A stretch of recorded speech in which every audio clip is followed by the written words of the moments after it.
లేదా ఒక్క క్షణంలో దుముకి సుగ్రీవుడి దగ్గరికి వెళ్ళి వీళ్ళు ఇటువంటి పని చేస్తున్నారని చెప్పచ్చు. ఆయన అది చేరు ఇది చేరు వాళ్లతోటే ఉంటాడు. అంటే నా మాట వినలేదని ఆయనకి బెంగలేదు, నా మాట విన్నారని పొంగులేదు. నీ చెయ్యవలసింది చేశానా లేదా అదొక్కటే అంతే. ఆయన కర్తవ్యత నిష్ఠ అటువంటిది. ఆ కర్తవ్యత నిష్ఠ ఎవరికుందో వాడికి చెద పట్టదు. అగ్నిహోత్రానికి చెదలు పడతాయా? ఇది నా కర్తవ్యం కాబట్టి నేను ఇలా మాట్లాడాలి అని ప్రవర్తించగలిగిన వాడు ఎక్కడుంటాడో వాడు ఎప్పుడూ కూడా ఈశ్వరుడి చేత రక్షింపబడుతూనే ఉంటాడు. కారణం ఆయన నమ్మి మాట్లాడింది శాస్త్రాన్ని. హనుమ మాటలకు శ్రీరామాయణంలో అంత విలువ ఉంటుంది. ఆయన ఎప్పుడు మాట్లాడినా అన్ని ఒక్కొక్క సందర్భంలోవే ఉండవు. ఏదో అస్తమానం స్నేహితులతో మాట్లాడాను, అస్తమానం వానరులతో మాట్లాడాను, అస్తమానం ప్రభువుతో మాట్లాడాను, అలా ఉండదు. రామాయణంలో మీరు ఎప్పుడైనా సరే ఇద్దరు మాట్లాడినప్పుడు చాలా జాగ్రత్తగా చదవాలి ఆ మాటలు.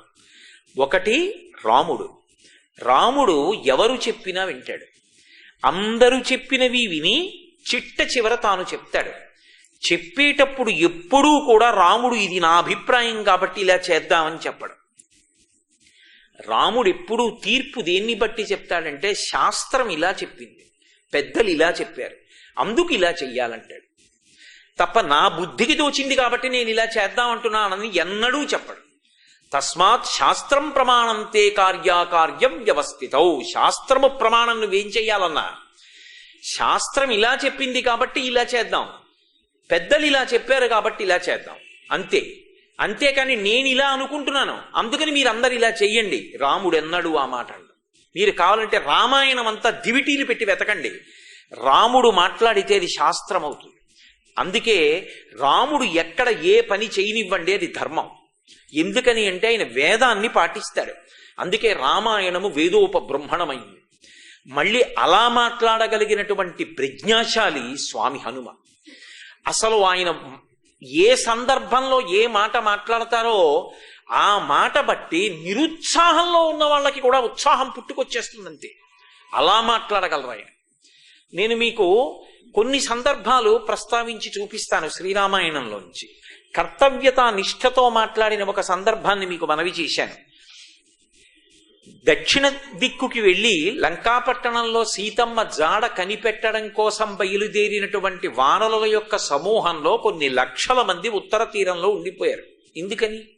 సంపాతి చెప్పాడు లంకలో ఉంది సీతమ్మ, జాడ కనిపెట్టండి అన్నాడు.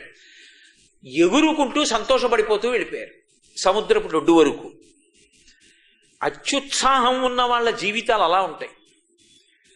కానీ తీరా సముద్రం వంక చూశారు, దాని అలలు, ఆ కెరటాలు, అందులో ఉండేటటువంటి పావులు, అందులో ఉన్న రాక్షసులు, మొసళ్ళు, తిమివక్రజుషా కూర్మాహ దృశ్యంతి వివృతాస్తథాహ అంటారు మహర్షి. బ్రహ్మాండమైనటువంటి ఉగ్రప్రాణులు, వీటన్నిటినీ చూసి చతికిలు పడిపోయారు సముద్రపు ఒడ్డున.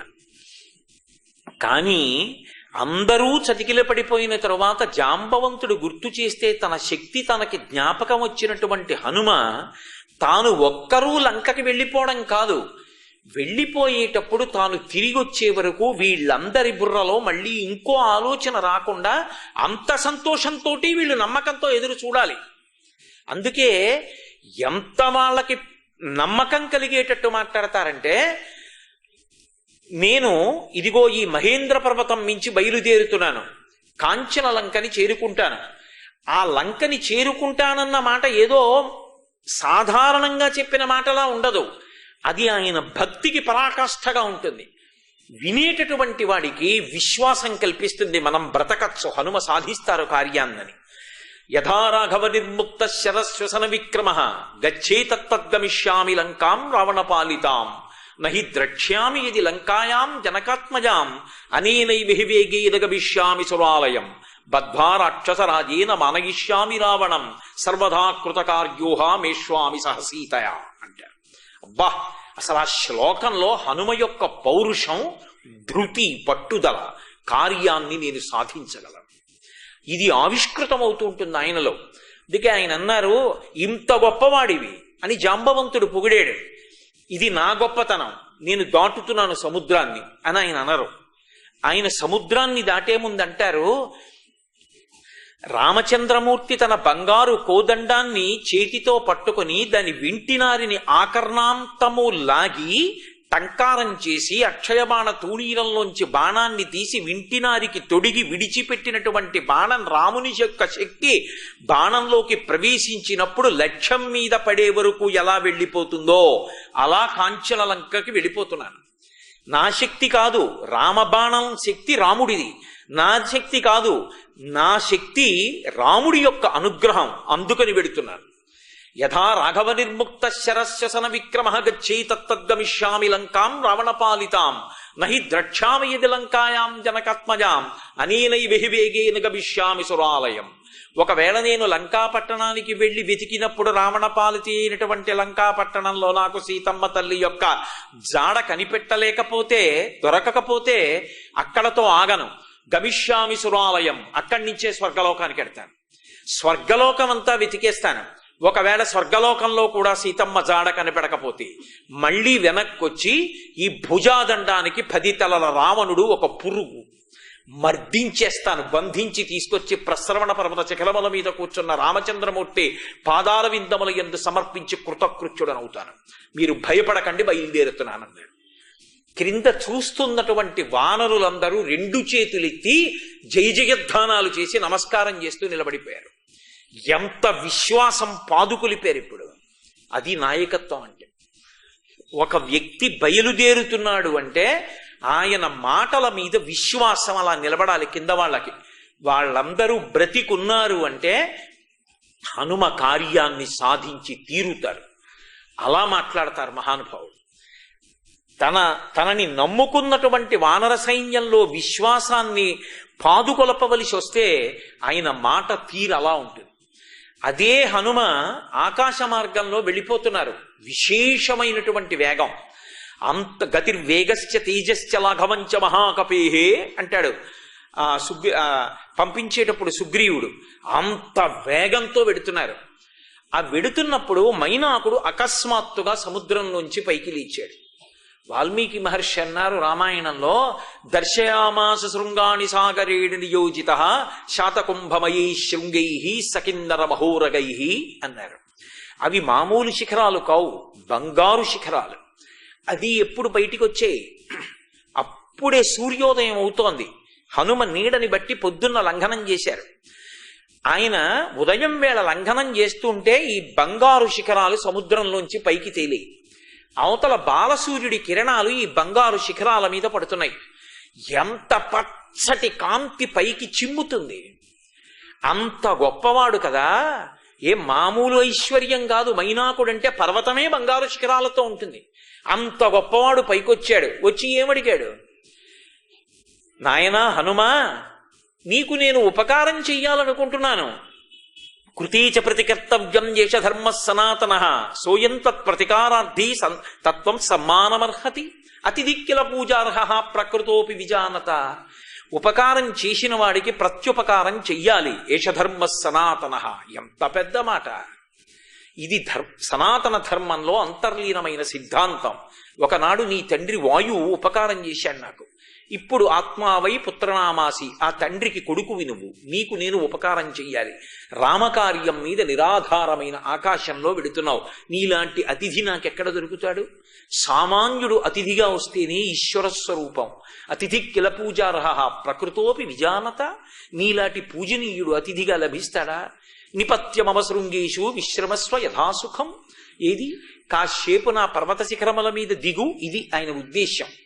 అన్ని బంగారు పర్వత శిఖరాలు, అన్ని చెట్లు, తేనెపట్లు, పండిపోయినటువంటి పళ్ళు, వాటిలోంచి కారిపోతున్నటువంటి రసధారలు, ఇవి చూస్తే వానర శరీరంతో ఉన్న హనుమ ఒక్కసారి దిగుతారు కదా, 4 పళ్ళు తిని విశ్రాంతి తీసుకుని వెడతారు.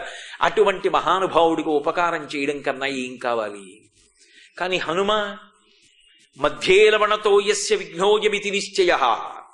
ఉప్పు సముద్రంలోంచి ఏమిటి, బంగారు శిఖరాలు పైకి రావడం ఏమిటి?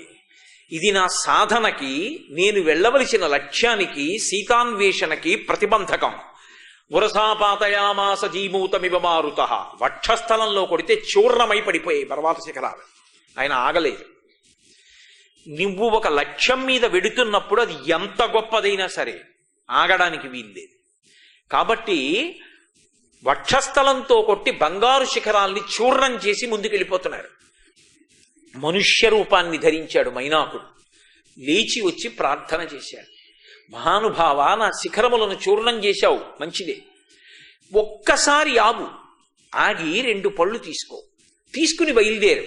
అవతలవాడు వచ్చినవాడు పరమ భక్తితో ప్రార్థన చేస్తున్నాడు. ఇప్పుడు కూడా తన స్నేహితులతో ఎలా మాట్లాడారో అలా మాట్లాడకూడదు. అలాగని స్థిమితంగా ఆగి కాసేపు మాట్లాడి వెళ్ళకూడదు. తాను వెళ్ళిపోతూ మాట్లాడాలి. కానీ తను నడిచి వెళ్ళిపోతూ మాట్లాడినా అది విన్నవాడికి తృప్తినివ్వాలి. ఎప్పుడెప్పుడు ఎలా మాట్లాడాలో, మాట్లాడేటప్పుడు కంఠంలో వ్యగ్రత ఎలా ఉండాలో, ఏ స్థాయిలో మాట్లాడాలో, మాటలు ఎంత పొందికగా ఉండాలో, ఎంత తక్కెట్లో తూచి మాట్లాడాలో హనుమని ఉపాసన చేస్తే వస్తుంది. ఆయన అన్నారు, ప్రీతోస్మి కృతమాతిథ్యం మన్యురేషోపనీయతాం త్వరతే కార్యకాలో మే అహస్యాప్యతివర్తతే ప్రతిజ్ఞాచమయా దత్త నస్తాతవ్యమిహాంతరే. మైనాకుడితో అన్నారు, ప్రీతోస్మి కృతమాతిథ్యం. ఓసారి ఇలా చెయ్యేసి ముట్టుకున్నారు. ముట్టుకుని, నాయనా మైనాక, నువ్వు నాకు అన్నీ పెట్టినట్టే, నీ తిన్నట్టే. ప్రీతోస్మి కృతమాతిథ్యం మన్యురేషోపనీయతాం. కొంతమంది చూడండి, అవతల వాడికి ఎంతో తృప్తినిచ్చే మాట అంటారు, వచ్చి ఒక్కసారి కొద్దిగా మజ్జిగ తాగి వెళ్ళిపోండి అంటారు. మజ్జిగ ఏమి, మీరు నాకు భోజనం పెట్టినట్టే వేసేసాను మీ ఖాతాలో అంటారు. అవతల వాడు సంతోషపడిపోతాడు. ఎందుకు పాపం వాడు ఏమన్నాడు, నిన్నేం కొట్టాడా తిట్టాడా, కాస్త మజ్జిగ తాగవాయా అన్నాడు ప్రేమతో. ఇప్పుడు ఏమిటండి అని విసుక్కోక్కర్లేదు. ఇప్పుడు కుదరదు, ముఖ్యమైన కార్యంలో ఉన్నాను, మజ్జిగ ఏమి, మీరు నాకు భోజనం పెట్టినట్టు వేశాలండి మీ ఖాతాలో. వాడు ఎంత సంతోషపడిపోతాడు. ప్రీతోస్మి కృతమాతిథ్యం మన్యురేషోపనీయతాం. మీరు నాకు ఆతిథ్యం ఇచ్చినట్టే. తరతే కార్యకాలో మీ అహస్యాప్యతివర్తతే. సూర్యాస్తమయం లోపల నేను కాంచనలంకని చేరిపోవాలి. ప్రతిజ్ఞాచమయా దత్త నస్తాతవ్యమిహాంతరే. నా స్నేహితుల దగ్గర ప్రతిజ్ఞ చేశాను మధ్యలో ఆగనని. ఎప్పుడు చేశారు ప్రతిజ్ఞ? మరి యథారాఘవ నిర్ముక్త శరస్వసన విక్రమ గచ్చేతత్వగమిష్యామి లంకాం రావణ పాలితాం అన్నప్పుడు రామచంద్రమూర్తి యొక్క కోదండము నుండి వినిర్ముక్తమైనటువంటి బంగారు బాణము మధ్యలో ఆగి ఇంకో చోటికి ఎడుతుందా? తిన్నగా లక్ష్యం మీదకి ఎడుతుందా?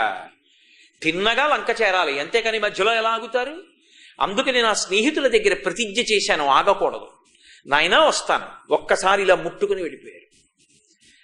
తప్ప బంగారు పర్వత శిఖరాలు, ఇంత ఐశ్వర్యవంతుడు, పెద్ద ఆయన, బాగుంటుందా, ఎవరు చూసి వచ్చారులే, ఓసారి ఆగుదాం, ఇలాంటి మొహమాటాలు ఆయనకే ఉండవు. అలాగని కంఠంలో కర్కశత్వం ఉండదు. వచ్చినవాడు బ్రతిమాలుతున్నాడు, పరమ మర్యాదతో నించున్నాడు, అంతే మర్యాదతో జవాబు చెప్పి వెళ్ళిపోతారు. ఏమిటో టైం మేనేజ్మెంట్ అని ఎక్కడెక్కడి పుస్తకాలో ఎక్కడెక్కడవో తీసుకొచ్చి చెప్తారు. స్వామి హనుమ కన్నా టైం మేనేజ్మెంట్ చేసిన వాడు ఉన్నాడేంటి? అద్భుతంగా మాట్లాడి వెళ్ళిపోయారు. ఆయన దగ్గర నేర్చుకోవాలి, ఎక్కడ ఎప్పుడు ఎలా నిలబడాలి, ఎవరితో ఎలా మాట్లాడాలి, కార్యాన్ని ఎలా సాధించాలన్న దానికి. కాబట్టి ఈ మాటలు చెప్పి ముందుకెళ్ళిపోయారు. తెల్లబోయారు. దేవతలు, సిద్ధులు, ఋషులు, మహర్షులు ఇంతమంది చూస్తున్నారు. ఏమి ప్రజ్ఞాశాలిరా! బయలుదేరినప్పుడు మాట్లాడితే మళ్ళీ తిరిగి వచ్చే వరకు వాళ్ళందరికీ నమ్మకం కలిగి నిలబడేటట్టు చేశాడా? మధ్యలో మైనాకుడు అడ్డొస్తే ఆగిపోలేదు, అలాగని ఆయనని చిన్నబుచ్చలేదు. ఒకసారి చెయ్యేసి ముట్టుకుని వెళ్ళిపోయారా? ఇంత అందంగా మాట్లాడారా? ఇక్కడ వరకు బానే ఉంది. తన స్నేహితులలో ఉత్సాహం నింపడం బాగుంది. తనకి ఆతిథ్యం ఇవ్వడానికి వచ్చినటువంటి బంగారు పర్వత శిఖరాల్ని పలకరించినటువంటి తీరు బాగుంది. ఒకవేళ పెద్ద రాక్షసి ఎదురొస్తే అప్పుడేం చేస్తారు? మొహం వివరణం అవుతుందా? ఇప్పటి వరకు ఇవన్నీ దాటడం తేలిక. ఇప్పుడు మనసుకి భయాన్ని కల్పించేటటువంటి విఘ్నం ఒకటి రావాలి. సాధకులందరికీ ఉంటుంది జీవితంలో. మనసుకి భయాన్ని కల్పించే విఘ్నాన్ని కూడా దాటగలిగితేనే సాధకుడు. అందుకే ఇప్పుడు చూద్దాం, ఈయన యొక్క గొప్పతనం ఏమిటో చూడాలి. హనుమ యొక్క గొప్పతనం ఏమిటో లోకానికి తెలియాలి. ఈ పరీక్ష పెట్టిన వాళ్ళు రాక్షసులు కారు, సాక్షాత్ దేవతలు.